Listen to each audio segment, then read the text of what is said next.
Hello and welcome to the Festival of Dangerous Ideas. I'm Julia Baird and we have Professor A.C. Grayling here to talk to us today.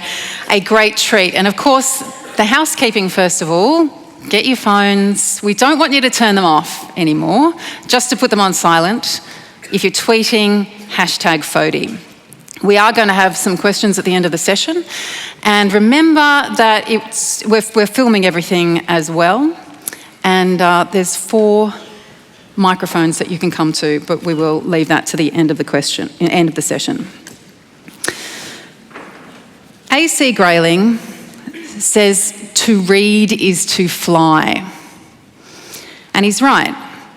He's a distinguished philosopher, and I think has dedicated his life not just to the acquisition of knowledge, but to examining how it helps us live and asking the right questions about the way in which we live. He's also called the 5th Horseman of Atheism, which I think is a fantastic title. And one of my favourites of his books that he's written, and of course he's been prolific, and he's written and edited more than 30 books, is The Good Book, which is a secular Bible.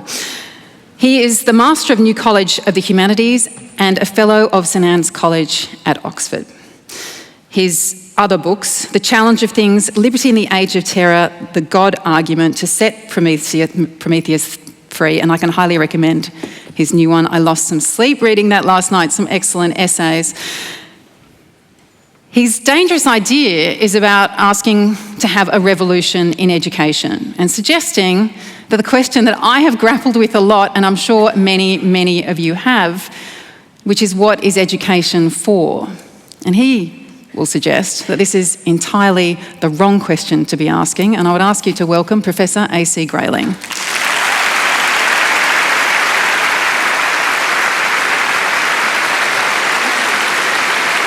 Thank you, Julia. Thank you very much. Thank you very much. Thank you. Well, indeed, so my theme is education. And of course, education is a vast subject. There are so many, many different things to say about it. Those of you who in the audience who are educators will know that there are so many theories about how we should teach, about how people learn. There are so many different views about what the curriculum should contain. So many views, indeed, about who should be offered education, who should be educated. At the moment, of course, what we do is we take kids from about the age of 5 or 6 and we put them through a process that they emerge from at the age of maybe 18 or maybe 21 or 22 if they've gone on to higher education.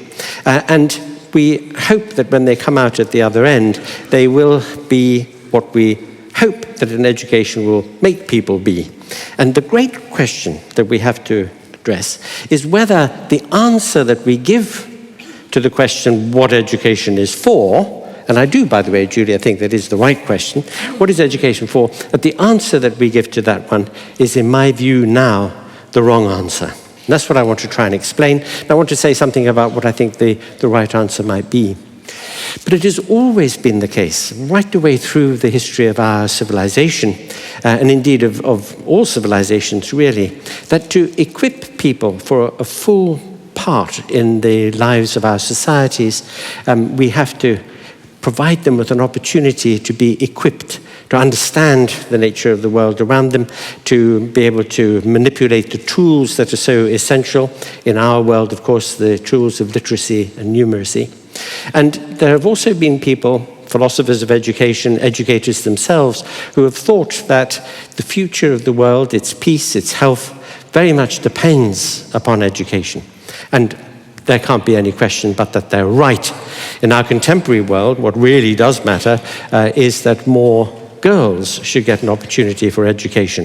It's a very surprising and dismaying statistic to realize that there are many parts of the world, and the Middle East is one of them, where literacy among women is only about 50%.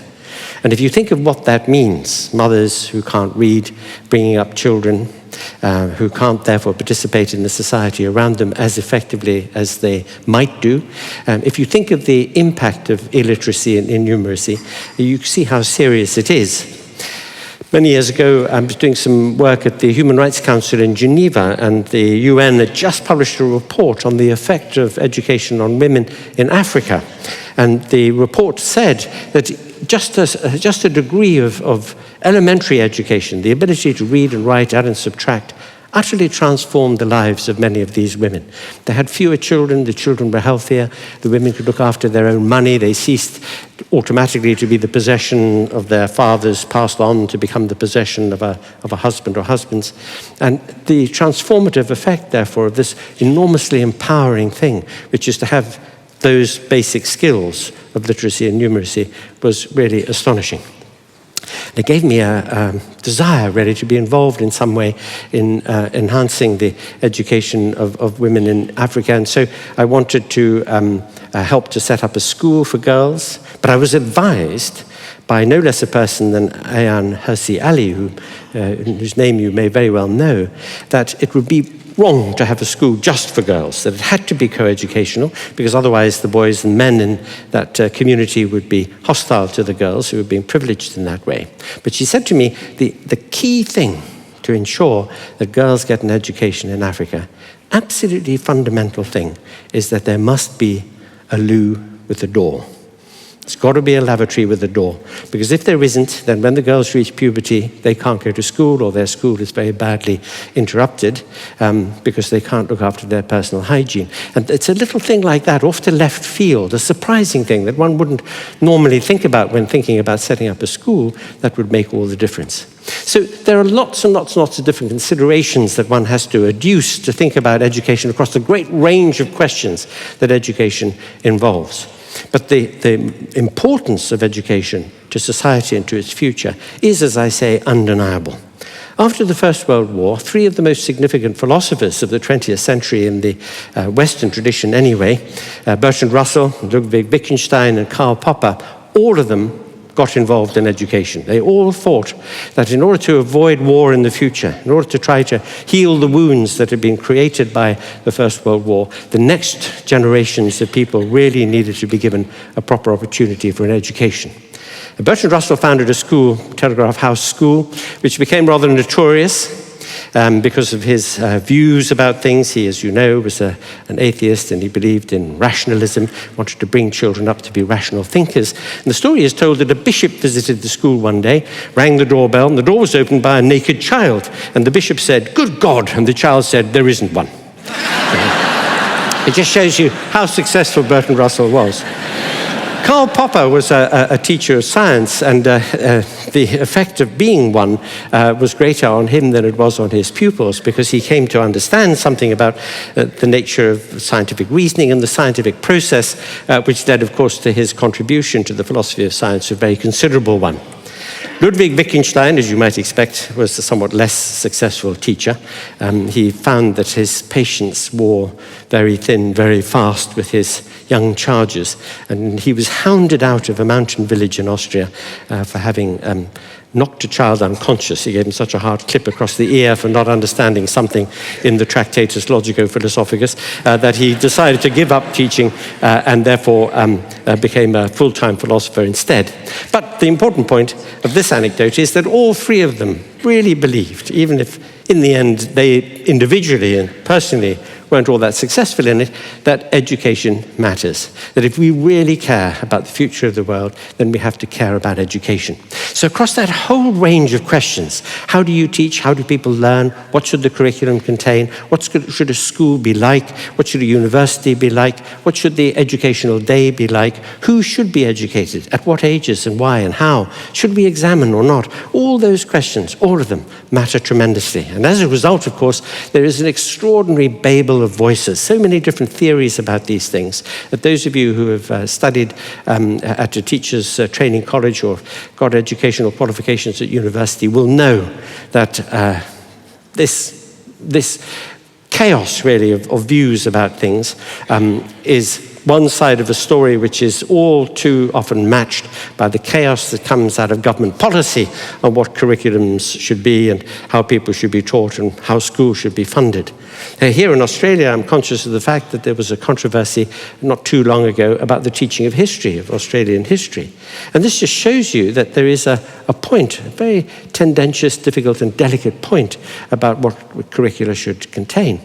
So these questions are very important and burning questions. And to talk about them properly would take a very long time. So what I want to do instead is to focus on a major philosophical question about education, a question which is not altogether easy to answer unless you play intellectual pick-up sticks with it. Now, my reference is to that game where you hold a bunch of sticks and then you let them go. You've got to pick up each individual stick without moving the others. So in order to try to get a grip on what kind of answer should be given to the question, what is education for, one has to do that. One has got to be a little bit nuanced about it. Most people nowadays, consciously or otherwise, and certainly in governments around the world, if asked the question, what is education for, would almost certainly pick one of the answers that has to be given as the dominating answer. And to put it at its crudest, at its frankest, the answer that you're likely to get is this: we have to educate people so that they can become successful contributors to the economic life of the country. They have to be able to go out there and get a job and be successful, perhaps even become entrepreneurs, but anyway, to be useful, successful employees. In short, they have to become good, useful foot soldiers in the economic war. And that is why it's important that people should be numerate, why they should be literate. It's important that they should be part of a trained workforce, able to understand things like, for example, information technology, able to master the techniques and technologies of central importance to the success of the economy.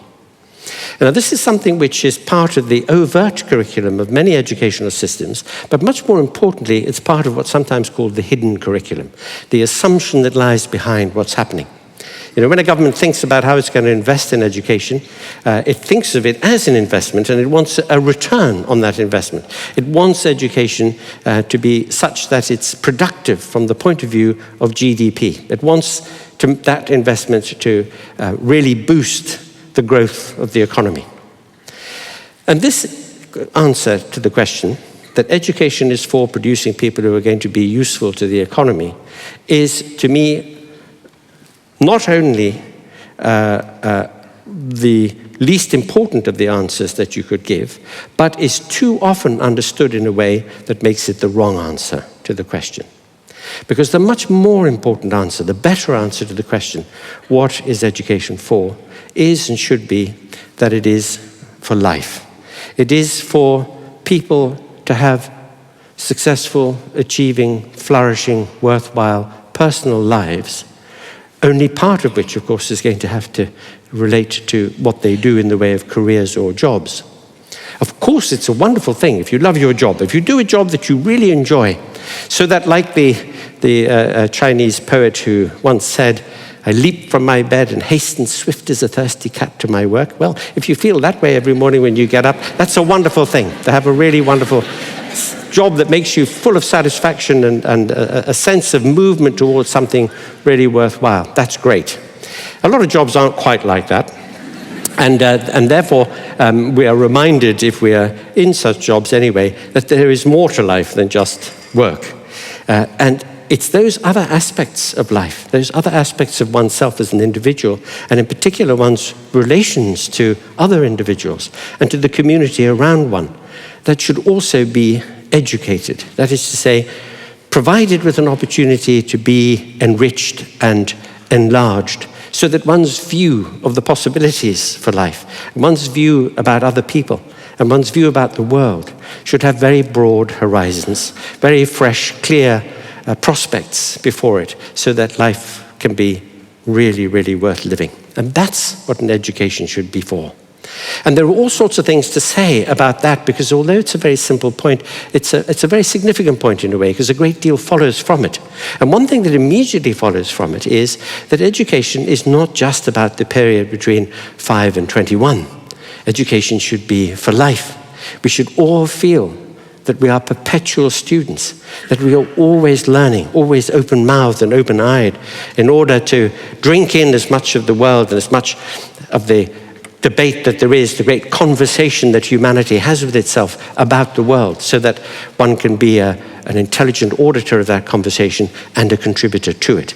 And if an education can make people like that, if we can help them to have that enlarged and enriched view, and if it is something which continues to enlarge and enrich throughout life, then education will do the thing that it really ought to be doing, making us grow constantly, making us constantly alert.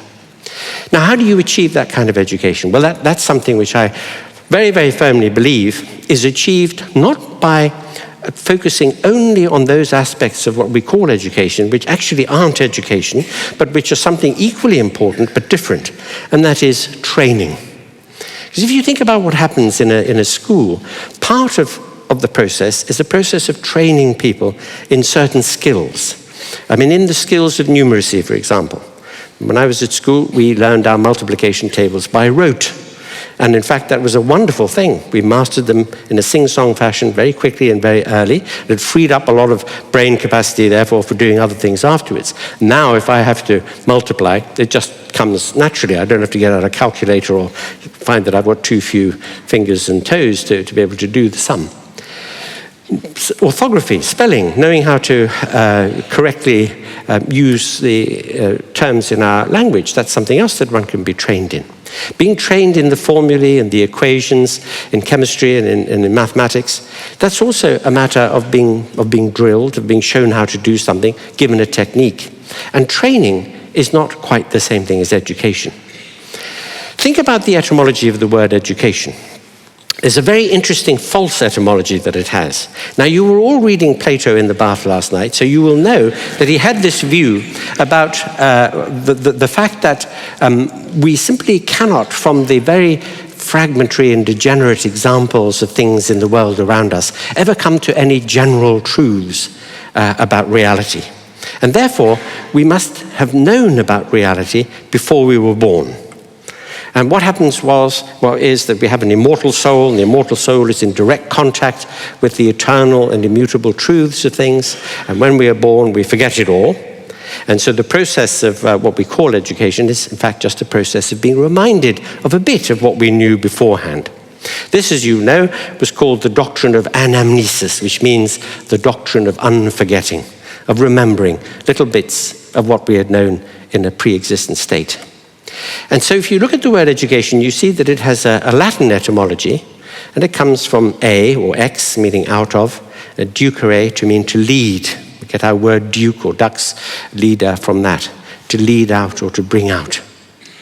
So the idea contains in it the germs of this ancient Platonic notion that we are already equipped with all knowledge, and that we must bring out that knowledge by reminding people of it. And you will have read the dialogue by Plato, the Meno, in which he demonstrates this with a slave boy who knows no geometry, and he gets the slave boy to construct a geometrical proof just by prompting him with questions. It happens, footnote, that they are rather leading questions, in fact, but at any rate, it was meant to be an empirical demonstration. Now, this idea of leading out has remained central to the idea of education. Not that we any longer believe, except when we are ourselves teenagers, that we know everything, but that we can have drawn out of us by the process of education our capacities, our talents, our abilities. These are things that can be fostered and coached. And this is a really important aspect of the process. We train people in the basic skills of numeracy and literacy. We drill people in a knowledge of those basic equations and dates and places and capital cities and the Norman conquest. But then, on the basis of that training, we can begin to erect the structure of education, which involves getting people to think and to be perceptive and to start to reach out towards that thing which is even more than knowledge, even greater than knowledge, and that is insight or understanding. Knowing what the knowledge is worth, knowing how to connect different bits of knowledge to other bits of knowledge, knowing how to apply knowledge, knowing which bits of knowledge tell us that there are yet more things to know. And that level, the level of insight and understanding, is what emerges during the process of a schooling, and which, of course, is the great objective of a higher education at university, which is to bring people to the point of really making sense of what it is they know and have learned. Now, in our contemporary world, this is a matter of the very, very, very first importance, because now, at the touch of a button and at the speed of light, you can find almost any information that you want on the internet. So if you want data, if you want facts, if you want dates, if you want equations, you can get it just by pressing a few buttons. And therefore, the thing that we need to use education for is not so much to download from the neck top of the teacher to the neck tops of the students in the classroom those dates and facts and equations. That was something that had to be done before information was so readily available. Now what we have to teach people to do is to be good evaluators of all that data, good critical assessors of what they read and see on the internet. Because this marvelous thing, the internet, is also a dangerous thing. It's the biggest lavatory wall in history. Everybody can scribble their graffiti on it. Many aspects on the internet are false and misleading. I don't know whether you know this, but the Wikipedia pages, many of them are under attack, sometimes dozens of times a day by people who want to change or tweak or falsify information on them. It's said that the Wikipedia page on Israel, for example, is attacked several times a second, and the information there has to be adjusted. So there's a huge amount of tendentiousness. And to be a good user of the internet is a very important thing. And you can only be a good user of it if you are good at evaluating, if you develop a good critical reflective nose for knowing how to make sense of what's being offered you in the way of data and of information. And if you wanted an illustration of this, my favorite story about how important it is to know how to handle the internet well relates to the French philosopher Bernard-Henri Lévy. I'm sure some of you have heard this story before. Bernard is, as I say, contemporary French philosopher, has flowing locks. Not necessary to have flowing locks to be a philosopher, but he has them. He's very distinctive for his dress style. He wears a plunging décolletage. In fact, I learned just recently that he doesn't have any buttons on his shirts. They're open down to his belly button. I asked him one day, I said, Bernard, why do you wear your shirt open to your belly button? And he answered, and I quote, because I'm hot. Anyway, Bernard recently published a book. And in this book, he quoted an unknown French thinker of the 18th century called Botul, B-O-T-U-L, only to discover when the book had been printed and was on the shelves that there is no such person. It had been made up by some joker on the internet. And this is something that Bernard would have noticed if he had further noticed that Botul's theory is botulism. Well, Bernard was asked on television how on earth he could have quoted something from the internet without checking it up. And with great Gallic flair, he said, oh, you know, what he says is good, so I quote him. Well, that might be one way out of the problem, but it's a very good illustration of the fact that you have to be very good at spotting what might not be quite the right bit of information, quite the right source, or quite the right validation for a piece of information that you get hold of when you look at the internet. And so that skill, the forensic critical skill of being really good at making an assessment of something and evaluating something, that is a matter of intellectual technique, which is a very, very important component of what it is to educate a mind, to make a mind prepared and equipped and alert and able not just to get information, to know how to get it, but how to use it and how to make sense of it. So that has to be a primary target of what we do in education today. Now, there is no question at all that the STEM subjects, as they're called, science and technology and engineering, mathematics, that those subjects are of the first importance also.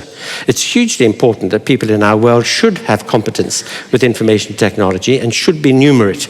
And our world, our economies do need engineers, they do need scientists, physicists, and IT specialists. There's no question about that either. And what I'm just about to say, therefore, doesn't in one little iota affect the fact that we should encourage people to know about these things, to be literate scientifically.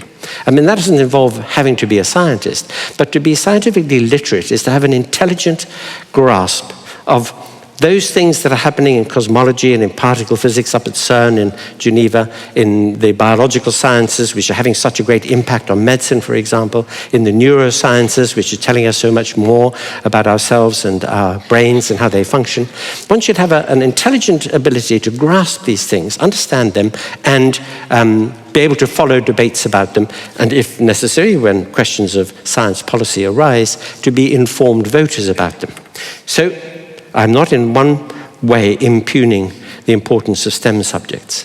But what has happened in our world, because of the answer given to the question, what is education for, is that we have devalued the humanities. We have made them seem less important because they appear to be less of a direct contribution to the great economic battle, the process of increasing growth and the bottom line on GDP. And by the humanities, of course, I mean history and literature, philosophy, the languages, classics, those aspects of the social sciences, psychology and sociology and law and economics that bear on the same questions which are really central to the humanities. Because the central question of the humanities is, what sort of people should we be? How should we live? What should we value? What's important in life and in our societies? How can we build societies with social justice in them, where it's possible for individuals to forge for themselves lives that are really worth living, and where they can forge also that thing which is central to the very best kind of life, and that is good relationships. Now, why do I say this? Why are the humanities important? Well, let me just give you the quick answer on the three central humanities, literature and history and philosophy. Think of it this way. Imagine a society that doesn't care about these things at all. So the humanities are not taught in the schools or the universities. There are no books in the bookshops or libraries about them, no programs on television about them. What would that society be like? If it knew nothing at all about history, it would know nothing about how it came to be as it is now. It wouldn't know about the evolution of the institutions that it lives by. It would know nothing about the experience of our forebears in the human story and what they achieved and what they failed at and why, if indeed they did so. It's often been said that those who know no history have very little understanding of the present, and that's true. And also, of course, the future doesn't exist. We create it moment by moment. And the only resource that we have for trying to work out the best course into that future is by looking at our past experience. I say all this, by the way, leaving aside the other great fact, which is that history is utterly fascinating. To know something about it, to read history, to have an understanding of it is absorbing and fascinating. It's all the stories about human experience, but we can learn an enormous amount from them. And so a society that didn't care about history, that was ignorant about it, would be in a very impoverished and shallow state. So that's why our educational systems should want people to be historically sensitive, historically literate, to have a sense of context. Now, I imagine that this society doesn't care about literature either, doesn't care about the stories we tell one another about what it is to fall in love or to experience grief or to have great ambitions and to strive to realize them. If you think about it, literature is a very highly organized form of gossip, and we all love gossip. We all want to know about what other people are doing and why and what they felt and what happens behind closed doors. And this is the marvelous thing about literature. However energetic you are yourself, you can only live your own life and have direct experience of the lives of those close to you. But literature provides open windows into many, many, many different kinds of lives and experiences. It enables us to see across the great panoply of human experience and human nature. It, if we are reflective and sensitive readers, can teach us to be so much more sympathetic and generous in our understanding of other people, can help us to be tolerant, can help us to get some insight into ways of life and experience that we might never ever ourselves encounter directly. So literature is an extraordinary resource. It's an extraordinary opportunity, really, to get into the minutiae and the details, into the blood and sweat of human reality, and extending thereby our view of those things. So a society that didn't care about literature, about these stories, about the narratives that we're all so hungry for all the time, is a society which has blinded itself to an immense resource of possibility for understanding ourselves and other people. And finally, we imagine this society doesn't care about philosophy. So it never asks itself questions about the nature of knowledge, of reason, of right reasoning, of the good, of lives worth living, of value. It never questions the assumptions on which it rests. And one of the great things about philosophy is that it asks us to challenge assumptions. It asks us to dig down and unearth the assumptions on the basis of which we act and believe. I'll give you an example of this. I'm an Oxford person myself. I was a student there and I taught there for many years. And you've all heard of Oxford. Some of you may have heard of that other place on the in the damp meadows of eastern England, which I think is still called Cambridge. Now, one thing that Oxford people notice about Cambridge is that Cambridge people think that what happens in Cambridge applies to the entire universe. And my chief example of this is Isaac Newton. He was sitting in one of those damp meadows one day when an apple fell on his head. It made him look up at the sky and he saw the moon and he asked himself the question, why doesn't the moon fall to the earth? And thereby began a long and curly tale, which eventuated in the inverse square law of gravitation, which, like a good Cambridge man, he applied to the entire universe. And instead of just thinking that gravity, there's a lot of gravity in Cambridge, but why did gravity just apply to Cambridge? He applied it to the entire universe. So now, you might want to ask him, if you had the opportunity, say, Isaac, why did you generalize the law of gravity to the entire universe? What would he answer? Well, he would say, it's because the universe is the same everywhere. He uses this very poetic turn of phrase, the universe is homogeneous throughout its parts. So you say to him, but Isaac, why do you think that? Knowing as you know now, of course, because the other thing you were reading in the bath last night was quantum physics and cosmology. So you know that the laws of physics don't apply across the whole universe. On the event horizon of a black hole or at any singularity like the Big Bang, the laws break down. So you know Newton is wrong. So you say to him, but why did you assume that? Why did you assume the universe is the same everywhere? But he would say, as he does say in the Principia, the universe is the same everywhere because it was created by God, and God is an economical workman. Meaning that God would just make the universe the same everywhere, even though having eternity, you might expect a bit of variety. Well, there are three great assumptions, at least three great assumptions lying behind what Newton says. First, that there is a God. Secondly, that she created the universe. And thirdly, that she's an economical work person. By the way, people do ask me why I say she, I say it's just to keep you awake. Well, so there are three great assumptions. And the really significant thing about them, because of course they're independently debatable assumptions, but the really interesting point is that they are non-physical assumptions, non-scientific. They're theological assumptions, and yet they lie in the very foundation stones of classical Newtonian physics. And that's a surprise. And that surprise is repeated again and again and again when you look at the kinds of beliefs, the thoughts, the bases, the foundations of things that we think and do in our society. So to dig up those assumptions is of the first importance. And that's why philosophy matters. So this society we're imagining, which never does that, gives us the narrowness, the lack of depth, the lack of perspective that results from not knowing what the humanities offer us. And this is why, for lives that are good, for lives that are, good in the sense of fulfilling and worthwhile, not necessarily good in the narrow moralistic sense, but lives that are really good to live, one needs to have that horizon of view that the humanities offer. And it is no surprise to me at all that one of the great institutions for the study of STEM subjects, Imperial College at London, has introduced for its students what they call the co-curriculum, which is a strand of humanities studies alongside their technical studies, in order to provide that widening of view. Now, many things that the humanities address are things that don't have easy or black and white answers. And sometimes, of course, they don't have answers at all. That's a characteristic sometimes of philosophical inquiry. But then you know what the French poet Paul Valéry said about this matter. He said, une difficulté est une lumière. A difficulty is a light. Mais une difficulté insurmontable est le soleil. An insurmountable difficulty is the sun. So when you tackle ideas that are hard, when you tackle questions that are difficult, when you look at the complexity and ambiguity of human experience that the humanities address, you learn so much about others and about oneself and about the world around us. And that is what the humanities offer. So the answer to the question, what is education for, has to be, must be, it is for life. It is for living.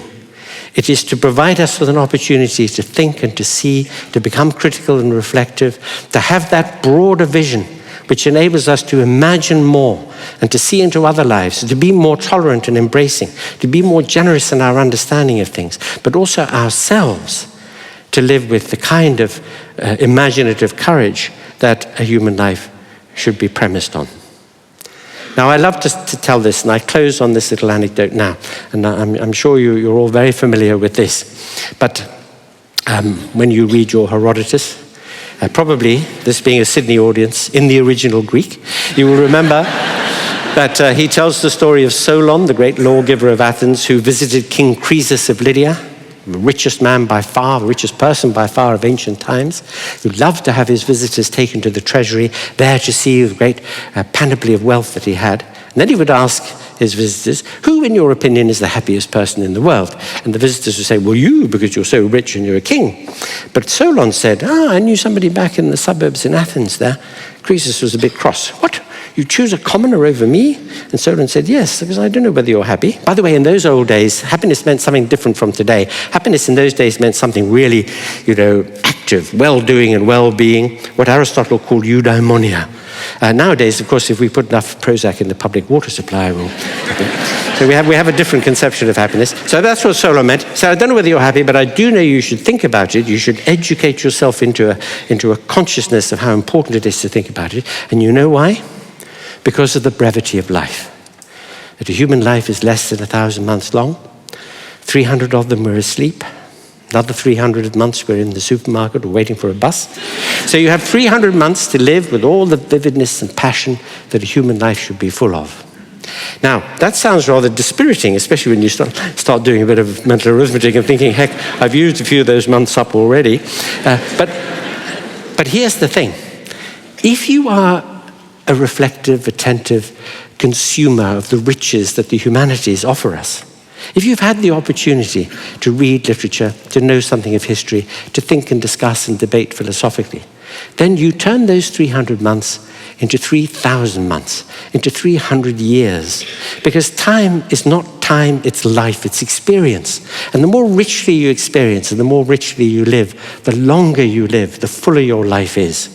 It's so easy to prove this. But I can say this to audiences in England. It's a little more difficult for audiences in Sydney. But if you go to Paris for the weekend, while you're there, it feels as if you're there forever. It's wonderful. When you get home again afterwards, it feels as if it's gone like a flash. What does this tell you? It tells you that time is very, very elastic around experience. And so if your life is full of rich experience, it is hugely expanded in time. And where do you get that rich experience from? You get it from knowing stuff, from insights, from having read and thought and listened and heard and discussed. That's what makes you live all those centuries when you're living your 300 months. And by the way, guys, 300 months is 25 years. It's not too bad. Thank you very much.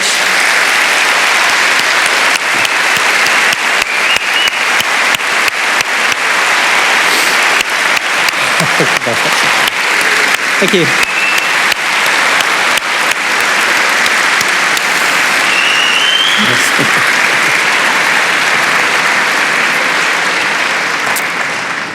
That was so wonderful.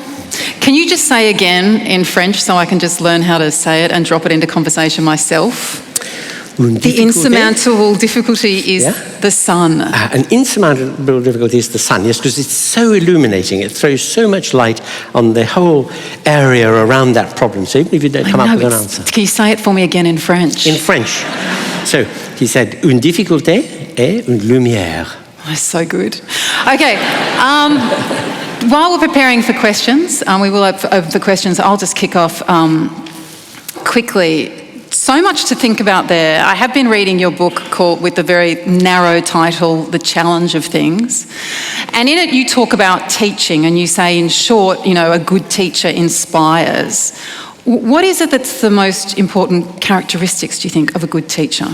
Well, I think that's it, actually. It's making people want to learn. So if you can make your students, your pupils, hungry to know more, they really want to get that, they want to take it further, then that, and that's the inspirational bit, that's the thing that is, in the end, the great outcome of it. Because as I often say to people, and I really, really believe this, I think teachers are among the most important people on the planet, because they can create wonderful lives, really create wonderful possibilities in lives for people if they can switch them on. And you can see this if you think of a bad teacher, somebody who turns somebody off a subject which they might have really contributed to, or they might have got so much out of if they'd enjoyed it. And that's a tragedy, to lose that kind of possibility. But a good teacher, and one of the tragedies of our world now is this, that teachers were always, until relatively recently anyway, part of the sort of natural aristocracy of our world. You think about an English village in the 19th century, the vicar and the doctor and the teacher would be the top people in the village, respected and admired, and really necessary to the life of the community. Now, alas, that we have a world where everything is measured by how much you earn, the teaching profession, like the nursing profession, like so many other of the really, really important professions, are not considered in the way that top football players or CEOs of companies or something are considered. They are thought of as the kinds of jobs that are desirable because they have a lot of money attached to them. And the idea of a vocation, of doing something which is intrinsically valuable, it's really, so instinct with value, as teaching is, now is less well regarded than it was, and that's a tragedy. I could not agree more. Okay. So we'll open it up for questions. We have 1, 2, 3, and 4, and I'll start with number 3. Hi, I'm studying to be a teacher, and I don't care about the money, it's a calling for me. But one thing I have noticed is a lot of the students studying alongside me have come straight from school into university, and the attitude is that it's about marks and it's about passing your subject, and there's no sense that we're doing something that's incredibly important, and that we owe it to our students and we'll be using this information. I was wondering if you had any comments on the model that you just go straight from school to university to back to school to be a teacher, and whether there is a deficiency in that model, because it's something I'm wondering about. Well, there are two separate points in what you say. I mean, I do think that there are people who, having had such a good experience as pupils in education, might be so turned on to the whole idea of education and of wanting to give back that they should go straight from school into being teachers. I mean, I take the burden of your point, which is that perhaps having some experience outside and being able to bring more into the classroom when you get there eventually could be a good thing too, but it does depend on individuals. So I think it would be that the answer is, for some, great to go straight from one back into education. For others, maybe a few gap years doing something else, yes. But tucked away in your question was this other thought that teaching for exams, teaching to a curriculum, if I had my way, I would abolish exams altogether, because I think that amount of time wasted getting people ready for exams, which could be used to educate and to encourage and for people to read and think, probably in the tens of thousands of years of education are wasted doing that. Here, I think you're a bit better off than we are in the UK, but in the UK, in England and Wales anyway, kids do GCSE at 16, AS levels at 17, A levels at 18, first year exams at 19 For 5 or 6 years, they're doing nothing but preparing for exams, and that is not education. Thank you. Okay. Number 4, yeah. Students in the public education system aren't exposed to Darwin's theory of evolution by natural selection until year 8, yet they are exposed to religious explanations to the origin of man since kindergarten. I was just wondering if you could reflect on that and...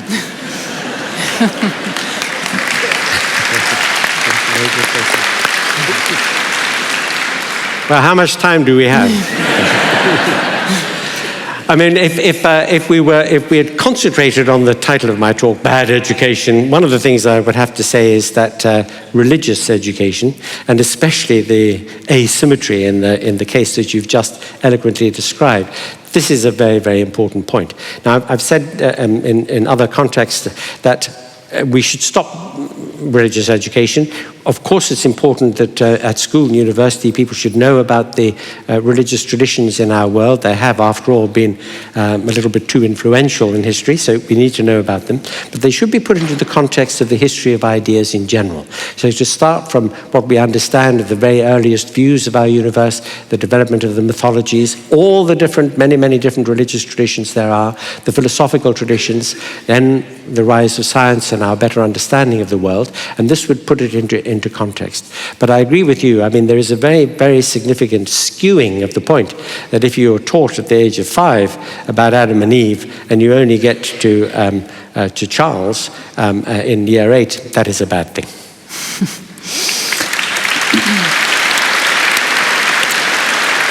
All right, and we've only got 7 minutes left now, so if we just keep the questions short, well, hopefully we can fit in a couple more. Professor Grayling, thank you very much for your speech. And sort of bearing on that previous question, I'm actually associated with the Ethics Centre, which co-curates this event. One of the major achievements of the Ethics Centre is to create ethics classes in the New South Wales primary schools from K to 6. And I think it's the only place now on the planet that actually enables that to happen. So feel free to react to that. When your point about giving people life skills, we believe that's a pretty critical subject that kids now get in New South Wales from K through to 6, or they have at least access to it. My question's slightly different. You've talked a lot about the content of education. I have a question about the process, and in particular, intensive cognitive training. You may have heard of techniques like the Arrowsmith technique, and people who focus not so much on content, but just training the brain, picking up on the ideas of brain plasticity and just improving the engine of thinking as part of the education system.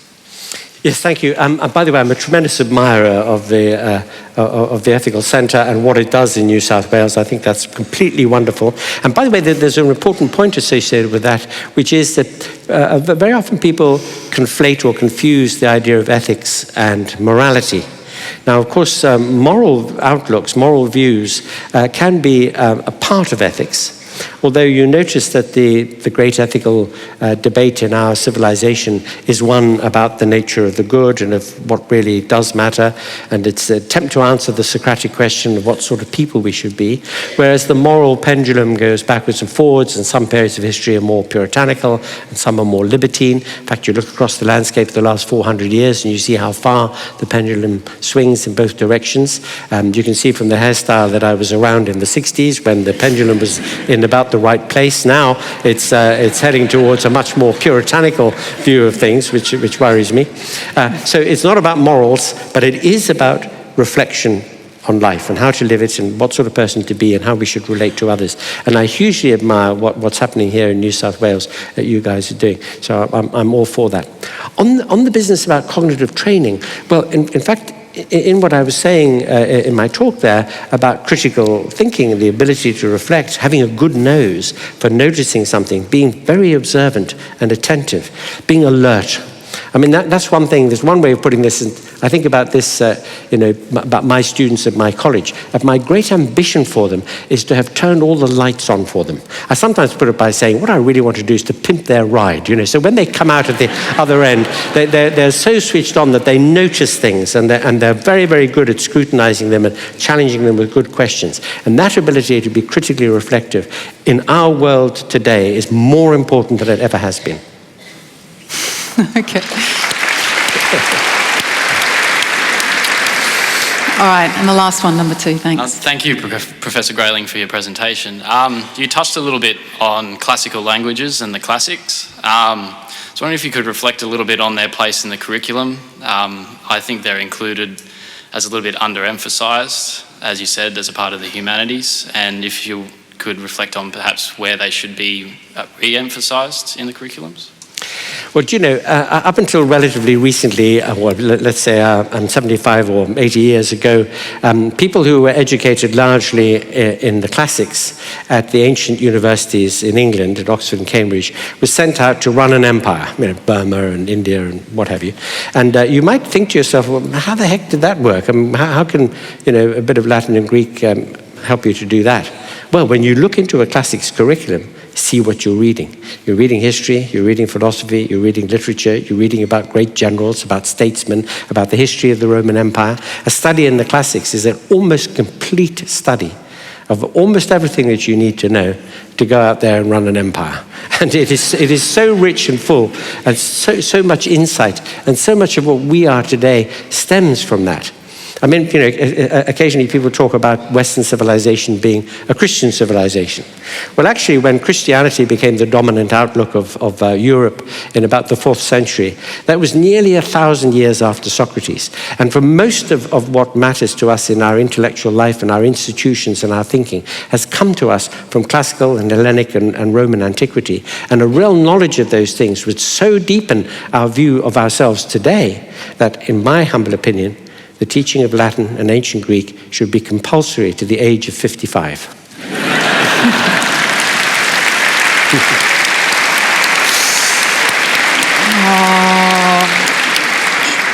If we're extremely quick, number 3, we can fit one in. Going on the first question, what age should we start teaching children about all religions so that when they're in their very early years, they can understand that there are other religions and other beliefs?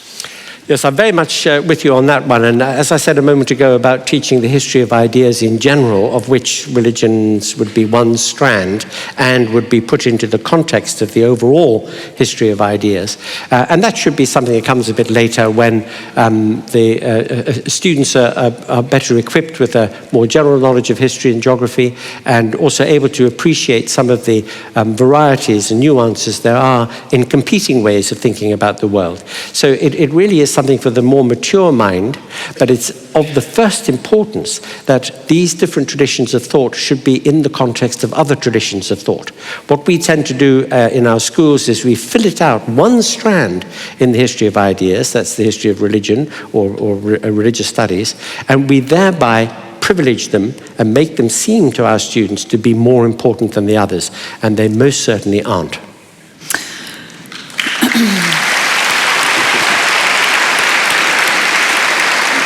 Anthony, it's been a great pleasure and an honour to have you here today. You've been to Sydney before and you know us very well. We do read Herodotus in the original Greek, most of us. We do read Plato in the bath. And if we finish, now of course we have the challenge of things to read in the bath, because with that promise of pimping our rides, how can we resist? Professor Grayling will be signing books in the foyer outside. So can we now just thank him for speaking to us today? Thank you very much. Thank you, Julia. Thank you so much.